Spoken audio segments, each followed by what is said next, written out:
മിശിഹായിൽ പ്രിയ സഹോദരീ സഹോദരങ്ങളെ, മലാക്കി പുസ്തകം 4-ാം അധ്യായം. കർത്താവിൻ്റെ ദിനം ആസന്നം. സൈന്യങ്ങളെ കർത്താവ് അരുളിച്ചെയ്യുന്നു, ചൂള പോലെ കത്തുന്ന ദിനം ഇതാ വരുന്നു.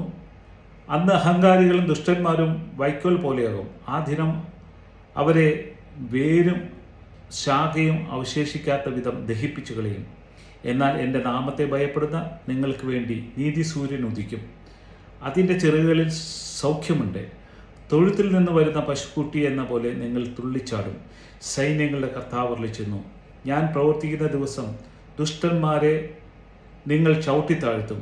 അവർ നിങ്ങളുടെ കാൽക്കീഴിൽ ചാരം പോലെയായിരിക്കും.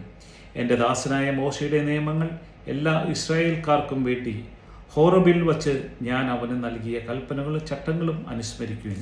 കർത്താവിൻ്റെ മഹത്വം ഭീതിജനകവുമായ ദിനം വരുന്നതിന് മുമ്പ് പ്രവാചകനായ ഏലിയായെ ഞാൻ നിങ്ങളുടെ അടുത്തേക്ക് അയക്കും.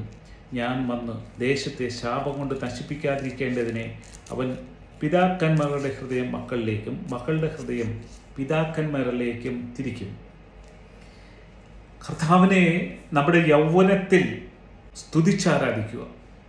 നമുക്ക് നൽകിയതെല്ലാം കർത്താവിൻ്റെ ദാനങ്ങളാണെന്നുള്ള ആ ഒരു സത്യം നാം മനസ്സിലാക്കുകയും പ്രഘോഷിക്കുകയും ചെയ്താൽ, ഇന്നെനിക്ക് ഈ വചന ശുശ്രൂഷ ചെയ്യാൻ വേണ്ടി അവസരം ഒരുക്കി തന്നതെല്ലാം കർത്താവാണ്.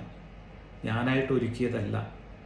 എനിക്ക് നൽകിയതെല്ലാം, ഈ ഭൂമിയിൽ ലഭിച്ചതും ആത്മീയമായി ലഭിച്ചതെല്ലാം കർത്താവിൻ്റെ ദാനങ്ങളാണ്. കർത്താവിൽ നിന്ന് ഒരിക്കലും വേർപെട്ടു പോകാതെ സഞ്ചരിക്കുവാനുള്ള കൃപക്കായിട്ട് നാം ഓരോരുത്തരും പ്രാർത്ഥിക്കാം, ഒരുങ്ങാം. നിങ്ങളെ ദൈവം അനുഗ്രഹിച്ച് കാത്തു പരിപാലിക്കട്ടെ. Brother Thomas George, പാണശ്ശേരി.